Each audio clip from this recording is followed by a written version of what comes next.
বছরে একবার কোরবানির ঈদে গ্রামের বাড়ি আসেন অবসরপ্রাপ্ত সরকারি কর্মকর্তা শিল্পপতি মশিউল আলমের পরিবার। কিন্তু এবার আনন্দের ঈদ বিষণ্ণতা এনেছে তার বাসায় চুরির ঘটনায়। আমার অভিযোগের উপরে যিনি একজন তদন্ত কর্মকর্তা ছিলেন, তার ভূমিকাটা আমি বলবো যে আমার জন্য পুরো একটা আনহেল্পফুল একটা ভূমিকা ছিল।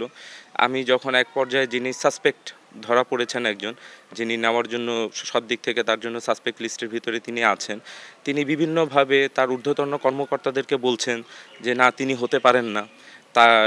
তিনি বয়স্ক মানুষ, তার ছেলের মাথায় একটু ছিট আছে, যেই ছেলে অলরেডি মাদক মামলায় অলরেডি জেল আসামি আছে, তাকে বলছে যে তার মাথায় সমস্যা আছে।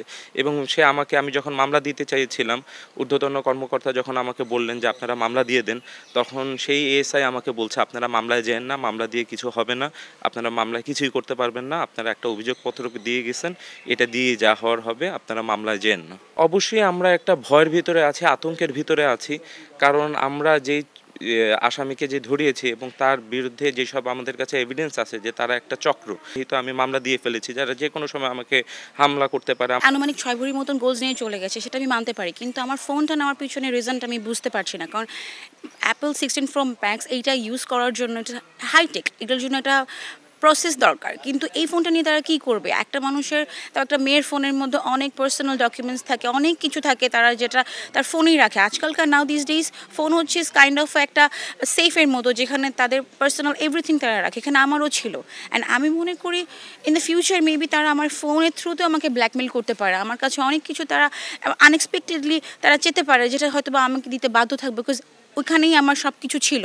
বরিশাল শহরের পুলিশ লাইন্সের অভিজাত এলাকা জব্বার মিয়ার গলিতে গত 2 মাসে প্রায় অর্ধশত বাসায় চুরি হয়েছে বলে অভিযোগ। পাশের কেডিসি কলোনি সহ আশপাশের চিহ্নিত চোর মাদকসেবীদের অপরাধে আতঙ্ক আর ভয় পিছু ছাড়ছে না স্থানীয়দের।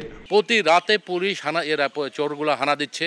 প্রত্যেকটা বাসায় এখন আপনি দেখেন, প্রতিটা বাসায় খাঁচা লাগানো। কেডিএস বস্তি, ভাটারখাল বস্তি, এখান থেকে এবং ডিসির বাংলোর পিছন থেকে ওরা আসে। যে সমস্ত ছেলেরা চুরি করে এরা সবাই ইয়াং এবং মাদকাসক্ত। ধরার পর আমরা পুলিশ খবর দিয়েছি, পুলিশ আসছে, কিন্তু পুলিশ কোনো এটার করে নাই, পুলিশ ওদেরকে ছেড়ে দিয়েছে। মানুষ এখন সন্ধ্যার পরও ঘর দিয়ে নামতে পারে না, মানে যে সময় সুযোগ পেয়ে যা পায় ওরা, মানে চোর আর কয়েকদিন পরে ডাকাতি করবে, এই অবস্থা আর কি। গত মে মাসের 30 দিনে সরকারি হিসেবে 356টি নানা অপরাধ হলেও বেসরকারি হিসেব বলছে আরও বেশি। তবে আইন শৃঙ্খলা বাহিনী বলছে চেকপোস্ট বসানো, টহল বাড়ানো সহ অপরাধ দমনে তারা সচেষ্ট রয়েছেন। বিশৃঙ্খলা ঠেকাতে পারস্পরিক সহাবস্থান ও আইনের কঠোর পদক্ষেপ নেয়ার দাবি নাগরিক সমাজের। নাগরিক সমাজের প্রত্যাশা আইন শৃঙ্খলা বাহিনী অ্যাক্টিভ হবে, তারা তাদের যে দায়িত্ব আছে সেই দায়িত্ব পালন করবে। কেউ অপরাধ করে যে পার পেয়ে যাবে তার কোনো সুযোগ নেই, আমরা সক্রিয় আছি। চুরি হলেও আমি সবার প্রতি রিকোয়েস্ট যে আমাদের এখানে অভিযোগ করতে হবে, আমরা সেই বিষয়ে তৎপরতা নিব এবং আমরা এটা ফাইন্ড আউট করব। বরিশালে গত 1 মাসে 28টি ধর্ষণ, 4টি খুন, 1টি দাঙ্গাসহ মেট্রোপলিটন এলাকায় 140টি এবং জেলায় 216টি অপরাধ সংঘটিত হয়েছে। অপূর্ব অপু, সময় সংবাদ, বরিশাল।